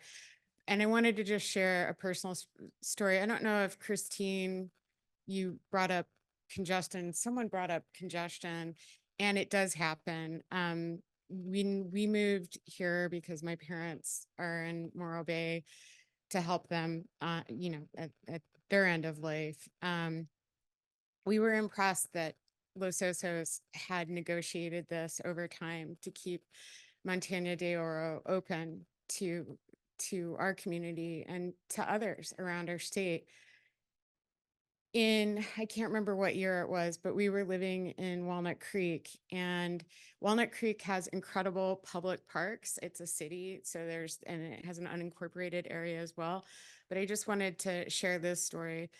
When the kiosk went in, so it was probably, I don't know, 12, 13 years ago, it suddenly, the weekend trips just to get up and go enjoy the trails, the state park trails, et cetera, for that local community, even with all the pools and the, small recreation areas and HOAs, et cetera, around that larger community, suddenly it was half an hour to get through that kiosk on a weekend, which makes me think about the families here in Los Osos and what we heard from people today. Like, does a mom and dad actually have time to sit for maybe half an hour? What if it's 45 minutes? We don't know right now. But I think those type of considerations really need to be expressed. So I thank the CSD for really standing up and advocating for the town. Thanks. Thank you. Becky McFarland, and thank you. The first time I was in Montana de Oro, I think I was 18 or 19 and drove through there and went, wow, I want to live here. What a spot. The next time we came through, I was married and I was 27 years old. We moved here and our first home was Montana de Oro State Park. We camped there until we were able to find a 2-bedroom home for $445 a month. Incredible, with a yard and a garage. But, I've had businesses where called the Traveling Sea School, where I taught kids about the ocean. So many kids can't get there, but we also met groups out there. And, teaching kids how to appreciate and take care of the place. The amount of traffic that goes out there now, I mean, you used to be able to go out and there was no one parked on the bluff. And then I saw Sunset Magazine and I'm like, oh my gosh. And now I don't know if you guys are aware of Highway 1 Discovery Route website that our county business improvement district has out, but they are blasting this park out everywhere. And as part of that, and it happens there at the Broderson Trail where I live. And that might be something the community needs to discuss. Do we want a tourist town? Or do we want our town where tourists visit, but it's not a tourist town? I hate to see people be charged to go in there. It is a big thing for a parent to have to sit in a car with little kids in the car seat if you're waiting to get in. It's a narrow road. There's, luckily there's not as many giant motorhomes on there, but it's kind of scary. So please stand up for no entrance fee for Los Osons. I would really not like to see a kiosk at all. My first job here, well, after house cleaning, was a park aide for the state parks with Morro Bay State Park. It is free to go there. You have to pay to camp, but you can hike up Black Hill and things like that. It's important to have free things for people. And thank you so many people for coming here. I want to say I was a surfer down in Southern California and you guys are amazing. It's too cold up here and it's incredibly rough. So I'm very appreciative of that, but I am a surf artist. I painted pictures for all my brother's cool surfer friends and I still do that. And I take pictures at Montana de Oro and drive in free. And it's a wonderful place. Thank you. Thank you. Hi, my name is Sean Dudley, lifetime resident, family's 3rd generation owned the Texaco gas station here in Los Osos long time ago. Yeah, Montana de Oro, what can you say? It's just, it's a holy land out there. And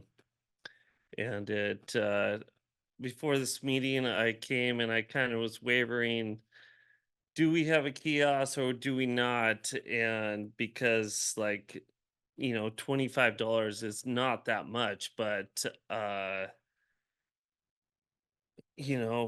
like it's just to keep it open. I was thinking about when my son was a little baby and he's crying in the middle of the night and I'm driving him out there to get him to go to sleep at 3 in the middle of the night, driving all the way out to Coon Creek and back, trying to get him to go to sleep, and just how nice it was to be able to have a nice place to drive.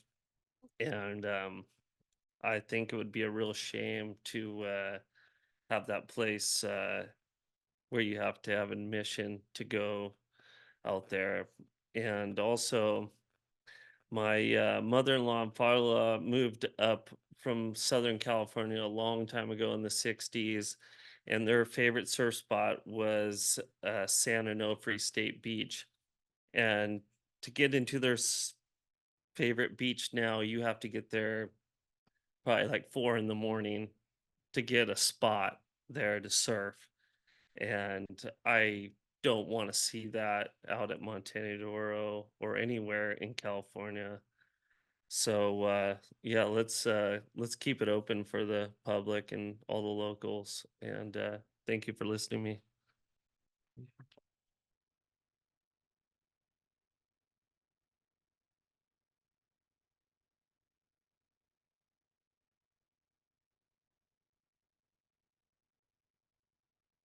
Richard Margetson. For the gentleman who was interested in contact, I think everybody here should let everybody else that's interested know. Send a letter to your supervisor, Bruce Gibson. Also, I find it very interesting that this is a parks issue, and our parks commissioner is not in the room to listen to these comments. It's unbelievable. We've had a parks commissioner for what, Chuck? It's going on 22 years now, 24 years, and she's never at any of these meetings, and it's really irritating. But the more letters you send, the more people that show up, you have a chance of making a difference. Coastal Commission's all about coastal access. I mean, every hearing appeal you hear, it's all about coastal access. Well, putting a kiosk up in a community with basically one major park or one park limits coastal access to, I believe it's discriminatory. It limits access to people on fixed income. It limits access to those that can't get out there by themselves. And I'm wondering when they get involved in doing this, I have an example of how this can get really complicated with a kiosk. My business partner moved to Michigan, and there's a beach on access to a beach on Lake Michigan, and they have a kiosk, and they keep count, like at the parking structure downtown. Number of cars go in, as they come out, you can't get access back in. That's what this kiosk at this beach has. And you can sit in line, which we have done, sit in line for 20 minutes, and you get up and they go, "Oh, there's no more parking places. There's no access." And you turn around at the kiosk and you go back home. I believe that people go out there to park. I believe people go out there just to drive through sometime. They've got a half hour. They're just going to drive through, look at the scenery, look at the ocean. Last comment. This Montana Doro is also special to me because I had a granddaughter. My son and his kids visited 3 years ago. I had a granddaughter who's 16. They were here 6 days. She went out there every day she was here and cried when they went home. She asked her dad, "Can I stay and live with Grandpa?" She fell and picked up trash when she was there, picked up stuff, brought it back to the car, fell in love with the place. It's a special place. It should be open to the community for free. Thank you, Richard. I'll say one more quick thing. That's okay. I had 50 seconds left last Okay. time. Okay, so I was just reminded by a few things that other people said. And I was one of the babies that my dad drove out there when I was like, could not stop crying. And so that was the one thing that would put me back to sleep.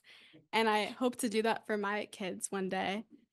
and hopefully at no cost. But there's just so many angles that we could look at this. There's so many different reasons why it should stay open to everyone, but especially the Los Osos locals. And I've recently ventured into becoming a community herbalist, and the abundance of medicine in MDO is so full. Like everything you could possibly imagine that grows in California is so happy there, and it's free if you know how to harvest it in reverence to the land and you have permission from an elder. And herbalism translates to the people's medicine, and it doesn't make sense to capitalize on where the people's medicine grows. So that is my last comment. Thank you.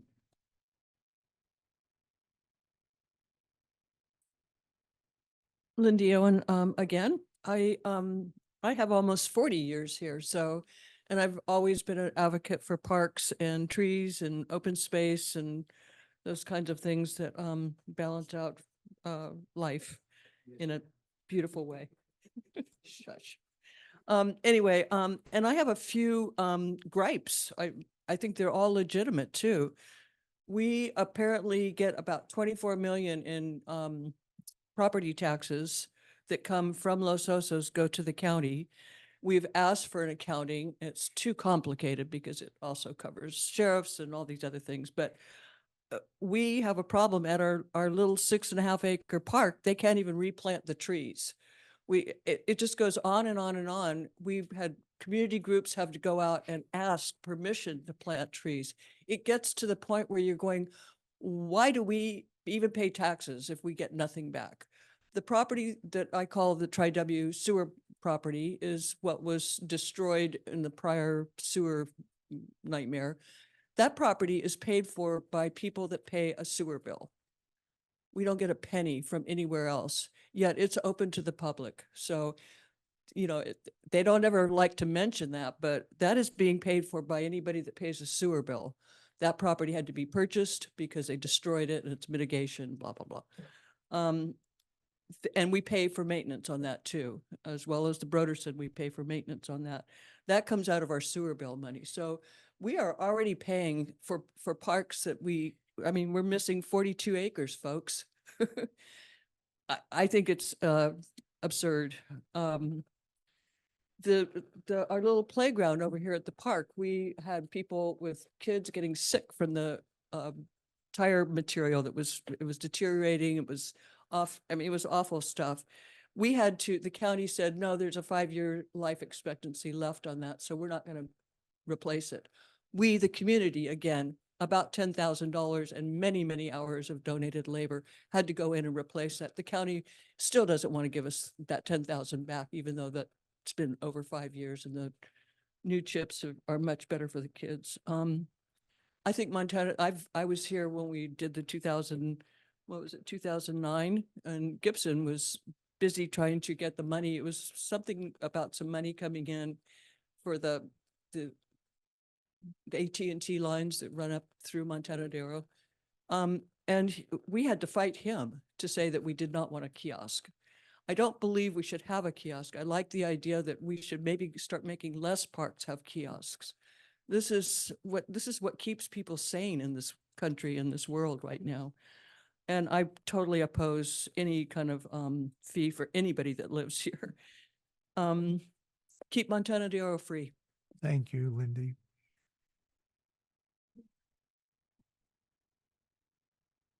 Okay, Laura, I think we're done over here.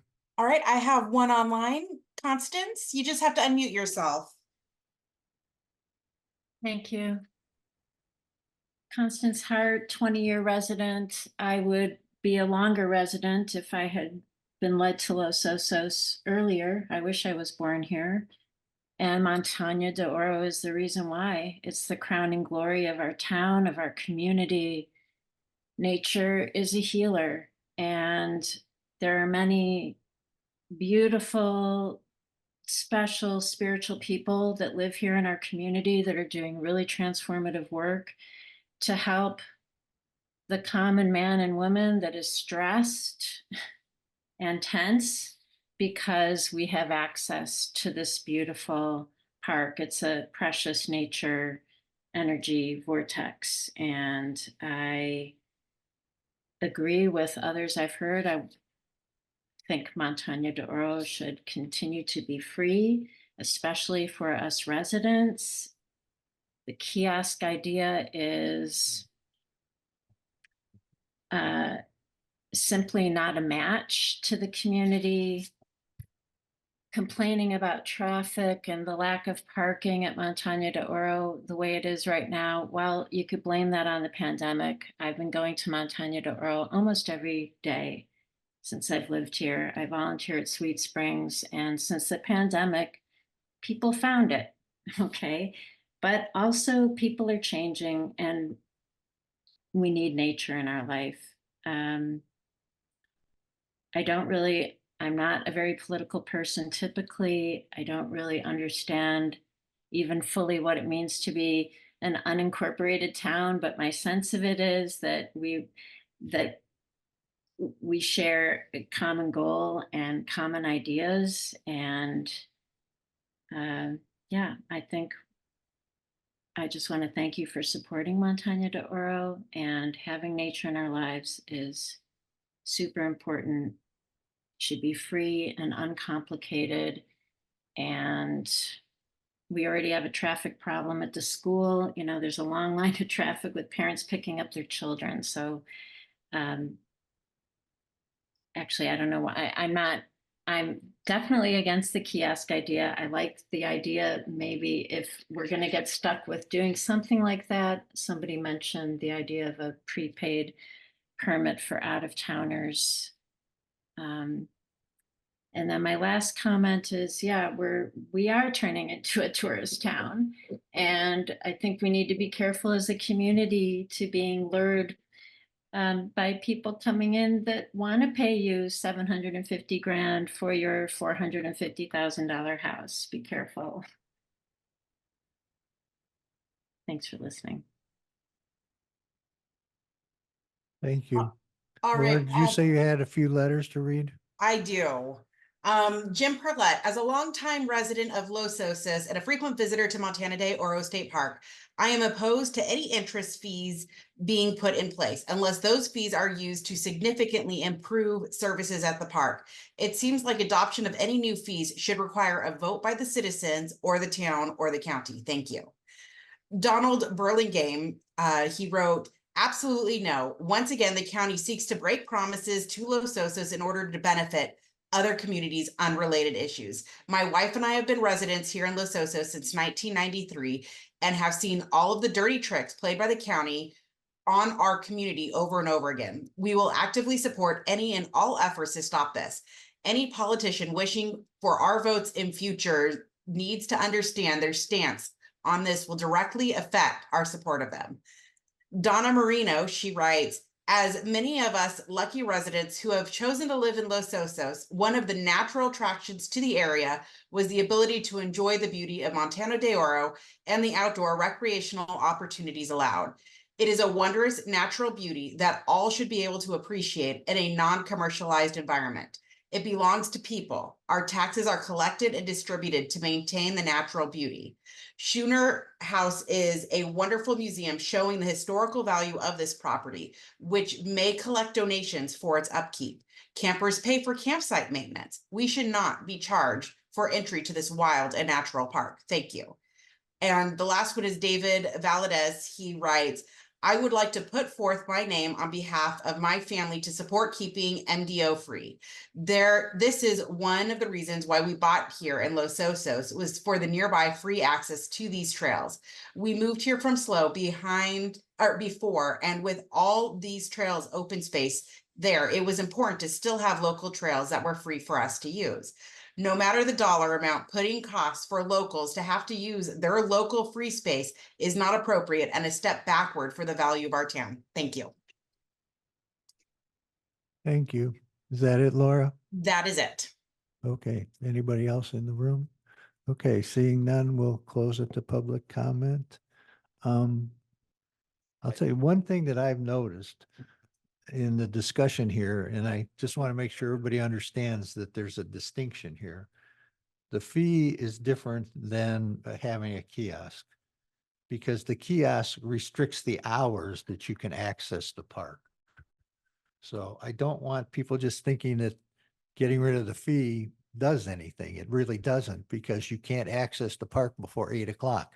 So if you're going out there to surf at daybreak, you can't do that. So I really think it's, in my perspective, it's more important not to have the kiosk at all, period. That's my opinion. Is that actually stated that the kiosk is going to limit hours or? Yes. Yeah. Is there a location proposed? The end of Petro Road up by, this is what I understood in talking to parks people, up by where the, you know, where those, right at the top of the road before it curves off, where the horses go up the trail there, that's where I was told it's gonna be. So I mean, I agree with the kiosk piece, not even having one. I'm actually facing this issue out in my house in Joshua Tree in our community. I have a house outside Joshua Tree West entrance. And they're actually moving the kiosk another mile in the park because the lines to get in the park are 2 to 3 miles long, and impacting the community. So putting a kiosk on that road is just going to be disastrous coming down Picho Valley and the line of cars. Even if we get in free, Yeah. people are just going to be irritated waiting in a holiday weekend to get in. Well, we had a question in there about who to contact. I know it got answered sort of through Bruce Gibson. The other contact is Tanya Richardson. At the Does she county, still work there? county parks, county Still? parks. So that is definitely a person to contact. I want to see this letter not only go to the County Board of Supervisors, but also Tanya. And I'm not sure who the appropriate person at State Parks is, but I want us to figure out who that is as well. Well, it needs to go to the Coastal Commission too. Okay. I mean, yeah. the way this worked, and just to give, I mean, when the Coastal Commission adopted it, they made changes to the community plan, then they sent it back to the Board of Supervisors to accept those changes or make further changes. And then it goes back to the Coastal Commission allegedly in January for certification, so. Yeah, that makes sense. So I think maybe our letter should state no kiosk at all I agree. versus like free resident I think, pass. yeah, I think, Strongly worded. well, what we're asking for is the county's going to be renegotiating an operating agreement with state parks. Right. And what we want is for that to be removed from the operating agreement. Yeah. It's in there right now. It's going to expire in this month. So the next one, we don't want a kiosk or fees in there, in my Yeah, opinion. agree. Why did they never put the kiosk in during the last period? I'm sorry. I don't know. I don't know the answer to that though. I thought it was because county Yeah, owned the yeah, road yeah. and state didn't own the road, so they couldn't put it in.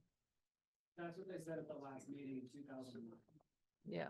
They were saying you couldn't close that road because of access to Right, the family back there and potentially the campground. right. But I don't trust that they're not gonna close the road. Okay, I'm sorry, but this isn't an open discussion, so. Okay. Well, I didn't even think about, I think it's a good point that we could have a line to get in, because I've been going out a couple times a week and I would be really, I like to zip out there, exercise for an hour and then come back. If I had to wait like a half hour to get in, Yeah. that would be disappointing. And I probably wouldn't do it. And, Okay, please, and then, please, please. when we had the, teacher from Loams, it reminded me, like when my kid did cross country once a week on Thursdays, they go run out there and, you know, we have to drive the kids in, so that would affect every person that had to, you know, that's a nice resource to be able to do cross country out there. And that would just throw an extra wrench in that. And, the other person that mentioned people coming from far away, I was out there with my kid going out to Hazard Canyon and we came across a group. It was like a summer camp of like 40 or 50 kids from Bakersfield. Like they come from pretty far. So, anyway, I'm in agreement that I would prefer no kiosk. Yeah, I think we should, as part, the letter should start out with the fact that we don't want any kiosk, period. And get the language out of the agreement. Right. no kiosk, which will be no fees, and we want to have basically 24/7 access to the property. I mean, The other piece too is we don't really know when this is coming to the Board of Supervisors. We know that it's expiring. So I'd like us to do a little bit of asking about that, like when is well, this? no, this is coming? supposed to go back to the Board of Supervisors. Is it November still, Ron? No, if the agreement's up this month, we are anticipating a. No, board but I'm meeting. talking about the coastal commission Oh, the language, coastal, we'd go back November. November. Yeah, but the Board of Supervisors goes back on this issue. We need to do it sooner than that, yeah, Yeah. because the agreement's separate from the community plan. Right, yeah, this has no bearing on the community plan. I don't think there's any language in the community plan about, other than that little blurb here. Right, exactly. But I'm glad we got so much public comment. Thank you for everybody coming down. This is much easier than going to Board of Supervisors on Tuesday during work in the middle of the day. So I think, you know, what I'd like to see as far as the public comment, I think we had so many, maybe a summary in the letter and a list of the speakers. We can try for the list, but I've been writing, and Laura, I'm sure has too, been summarizing the comments as we go. Well, Yeah. the bottom line, I mean, with the motion I'm gonna make is no kiosk, period. So, I mean, I'm making it simple. And I'm okay with make it long. Show them all the people that came to Yeah. speak up. I'm not saying I'm not, you can't put that in though. I'm just saying counting that's. at least 19, 20 speakers. Right. So I Yeah, think that's good. important. I mean, Yeah. for us, that's a lot of speakers. That is very much a lot. No, I think it's important. You know, we need to find out when this is going back to the Board of Supervisors, the agreement. Right.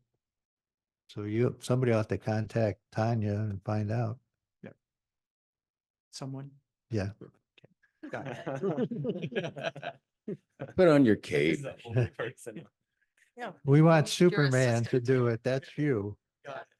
That's why you need assistant, delegate. So anyway, what I would like to do then is make a motion that we have the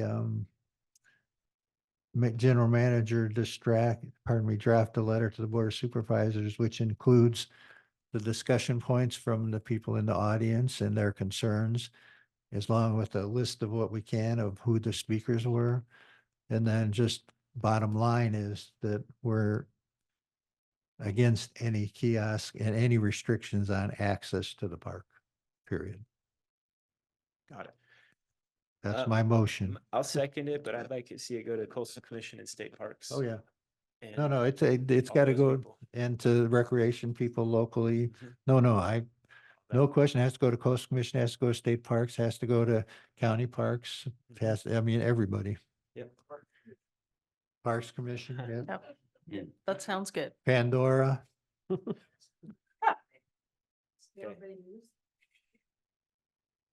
Anybody gonna, you're gonna second it? Matthew seconded it. Matthew so we're seconded. good to go. Let's have a roll call again, please, for the record, so that Ron can put that in his letter. President Olhilsky, Yes. Director Forcroy, Yes. Director Sisenia, Yes. Director Gatchell, Yes. Vice President Womack. Yes. All right. Thank you. Thank you, everybody. Yes, thank everybody. Yeah. Okay, you can go out to Montana de Oro now. Before it gets dark. All right, we'll move on to item number 9. Should we, do you want to take, anybody want to take a break here for a breath? Pit stop? No, let's do it. Okay. Item number 9, public comment for items not on the agenda. Does anybody have a public comment for items not on the agenda? If you're online, raise your hand, and if you're in the boardroom, come to the podium. I've got one person in the room here. Hi, my name is Andrea Peck, and some of you already know me.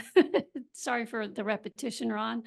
But I am here to represent myself and my neighbors. I live at 1435 10th Street, where we are subject to a lot of flooding and stormwater runoff that's coming from 12th Street, 11th Street, 10th Street, and through 9 properties. the average gallons per minute, to give you an idea, is not a little trickle. It's anywhere from 3,000 to 7,000 gallons per minute, according to the engineering report that I have for my house. So I have been going back and forth with county, and I don't know what to do at this point. I'm going to request maybe that this problem can be put on the agenda. And maybe someone can look at the legal element of it, you know, from the county and from LOCSD, because, you know, to see who can actually put in storm drains in that area so that we are not having the water go on our properties. So that's, you know, if we can put that on the agenda to maybe help that problem, that's what I'm requesting. So. We'll look Okay. at that as a future agenda item then. Thank you. Thank you. There's no public comment online. We got one more in the room. Andrea just reminded me of our flooding situation. I'm also get flooded every time it rains hard. It pours down 10th Street. It comes into the next block that is a little bit lower, and it floods my neighbor's property, which is a sixplex, and then it floods mine. It comes into my house, it floods my garage, my entire property is underwater. And the county's response is, it's your responsibility to put a berm and keep that water out. And that is not true. The county engineered these streets, and it didn't flood before the sewer reshaping of some of the streets. I have neighbors who agree they have water now where they didn't, or they don't have water anymore.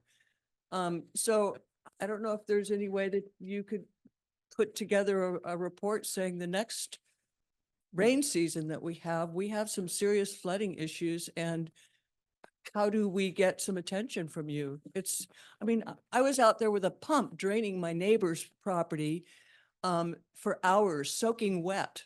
And the county guys drove by and said, "What are you doing?" I said, "I'm putting your water back on the street." And they go, "Oh, good luck." That's the response we get from the county. So I was friends with Bob Gehring. He was a major engineer that did all the downtown area. And he said, no, the county is responsible for the floods, the streets flooding onto your property and the bad drainage. So if you could bring that up, there's many others in town that would appreciate it. Thank you. Thank you. Okay, you don't have anybody online, do you, Laura? No, I do not. What? No. Okay, we'll move on to administrative committee reports, utility department report, written only. Correct. General manager's report, written and verbal. I will get back here, make this quick because it is late. We did have a meeting on the Slow County Growth Management Ordinance last week. We did get some dates.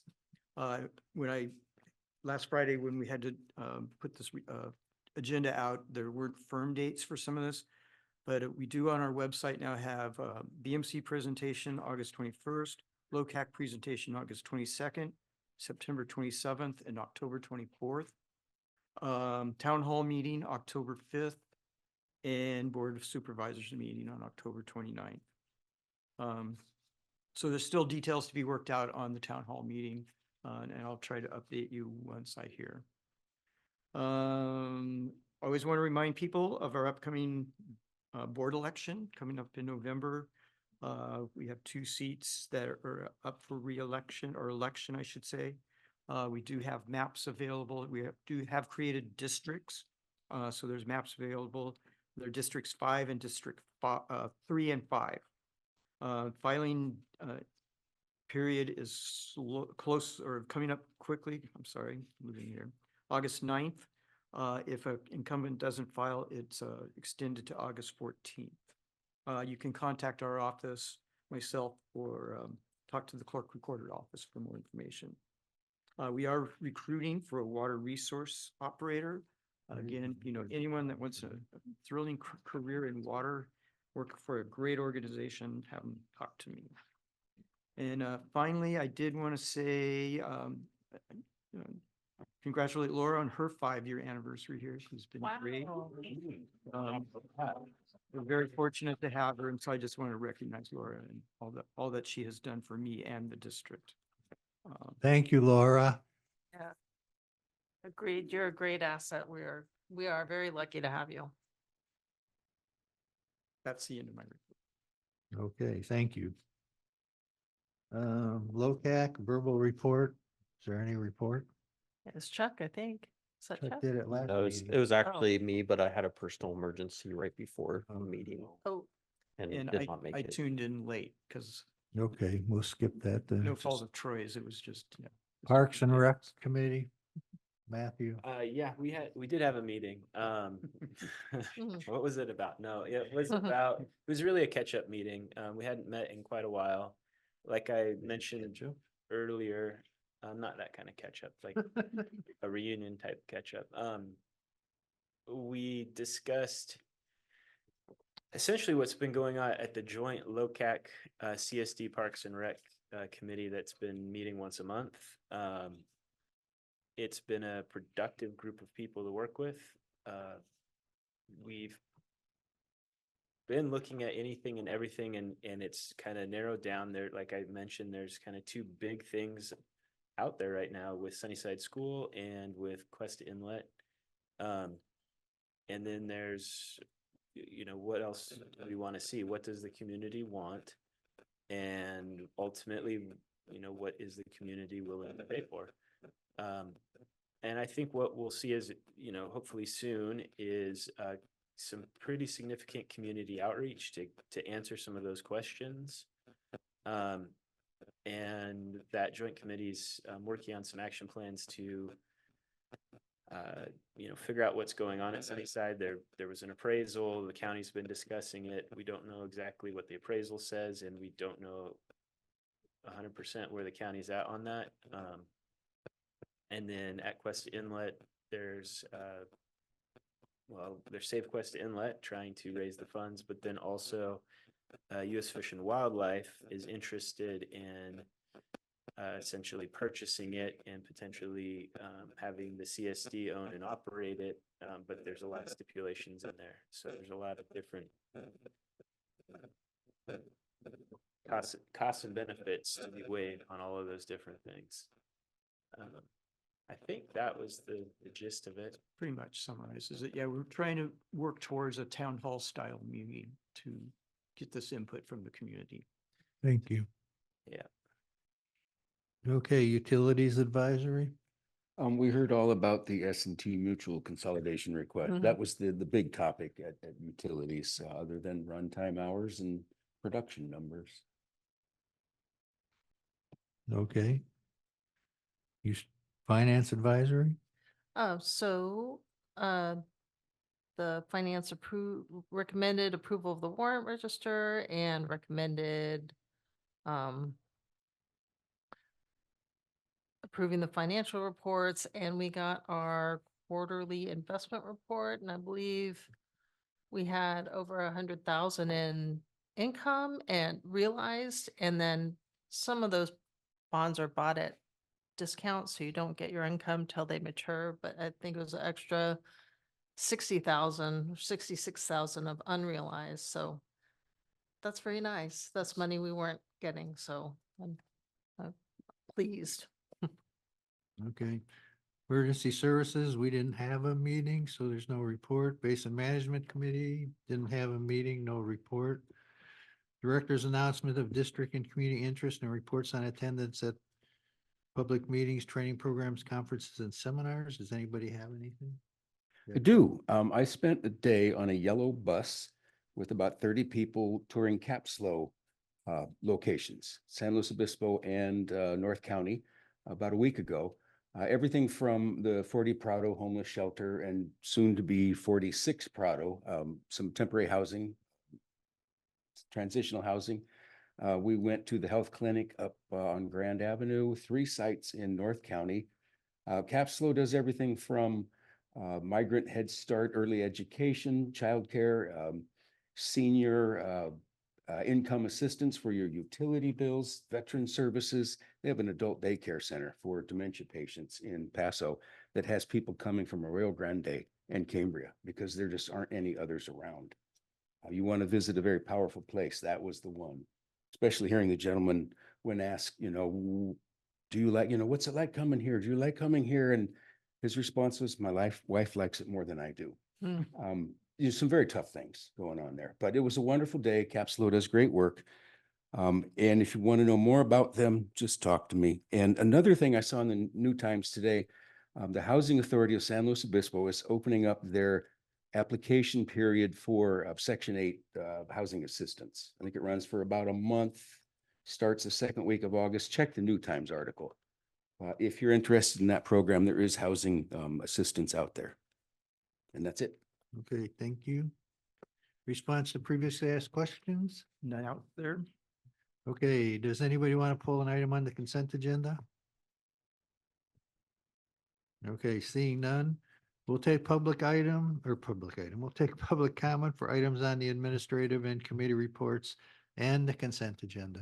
If you're online, please raise your hand. Yes, go ahead, lady. I just wanted Could you to, state your name for the record? Lindy please? Owen. I wanted to point out, we haven't heard too much about the dog park, and I know that's complicated because we need people to come forward to actually produce the financing and the infrastructure, but with the Habitat Conservation Plan cleared, it should be somewhat available, but I'm not sure if you're aware that the county is very busy using that property already for a Frisbee court. They've got piles of chips in there. It's rather ridiculous that we can't plant a tree without getting a snail inspector to come out, yet they're in there having at it. So it's just another little whiny complaint of mine, but I would like to see the dog park pursued at some point in the future. And again, it's going to have to take some media coverage to get people to come forward and decide that they want to do it. So anyway, thanks. Okay, thanks, Lindy. Nobody else in the room. Do you have anybody, Laura? Nope, there's none online. Okay, thank you. So can we have a motion? I will make a motion to approve the administrative and committee reports, or to receive and file the administrative and committee reports and to approve the consent agenda. I'll second. Okay, we have a motion and a second. Laura, we're having you make another roll call here. Do we need one? Yep. We don't need a roll call, but I can do one if you would like. I'm trying to keep you busy tonight. Okay. Director Forkroy, Yes. Director Womack, Yes. Director Sisenya, Yes. Director Gatchel, Yep. President Oholsky. Yes, I just figured the meeting was so long, I had to give you some stuff, otherwise you might, Fall asleep. I didn't say that. Okay, 13, discussion of pulled consent items. There was no items pulled under that. Future agenda items, a couple of items came up today during the discussion, so we'll put those down for future agenda items. What are those? The flooding issue, would that work through utilities and drainage to start with? Maybe. But that's one. 10th Street flooding. Yep, that's one. That's definitely. There's two that I want to make sure we get written down. One is options to pay for the Cabrillo Basin work, the financing options that we have. And the second is additional staffing to be able to execute the work plan we have ahead of us. Ambitious work plan. Excellent. So future agenda items, there you go. Okay, closing board comments. Start with Chuck. You don't have anything? Go Paris. I'm ready. Well, first of all, thank you so much, Ron. I really Yeah. appreciate you. Also, Laura, 5 years. Thank you for that. Amazing. This was a great meeting. I think we got a ton of public input on water to parks to all of it. So thank you. That's very true. People that came for one item got a good taste of the different things that we have to deal with. Yep. Yeah, I'd like to express some appreciation for the public that came out and made their opinions known. Gary? What? Agree with the public Oh, comments, okay. coming. I think everybody needs to go to the Boards of Supervisors and Parks and Rec office. Okay, I agree with everybody thing that said about the community input. I thought that's very, very helpful. Now you got to follow through, not just with us, but with everybody that's involved in those decision-making process. And then I'd like to thank Ron for his service and Laura for her service, because without both of you, we wouldn't be where we are. So with that being said, I will go ahead and adjourn. Margaret. That was the most exciting meeting.